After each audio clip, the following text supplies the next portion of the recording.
लड़कों का दिल ना बस की तरह होता है, लड़कियों का दिल कंडक्टर की तरह होता है, इसका भी काटूंगी उसका भी काटूंगी।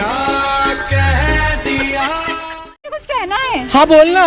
मैं माँ बनने वाली हूँ। पर हमारे बीच तो कुछ हुआ ही नहीं। बकवास मत कर, मैं तेरी माँ बनने वाली हूँ। तेरे पापा ने मुझे प्रपोज किया है। एक चीज बता। हाँ पूछ। तेरा बेस्ट फ्रेंड और तेरी गर्लफ्रेंड एक साथ नदी में डूब जाए तो तू किसको बचाएगा? किसी को भी नहीं बचाऊंगा, दोनों साथ में कर क्या रहते हो? क्या हो गया तेरे को? अबे यार, एक लड़की ने ना ईंट मार के मेरा तोड़ दिया। हे भगवान, अब तेरे बच्चे कैसे होंगे? साड़ी हाँ पढ़ ले, अच्छी बीवी मिलेगी। पापा इतने पढ़े लिखे हैं तो उन्हें क्यों नहीं मिली?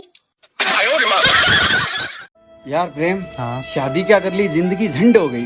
हाँ यार मेरी भी। सुनो जी, हाँ जी। कल हमारी शादी को 5 साल हो जाएंगे। अच्छा, तो दोबारा चुनाव होगा या फिर यही सरकार चलेगी?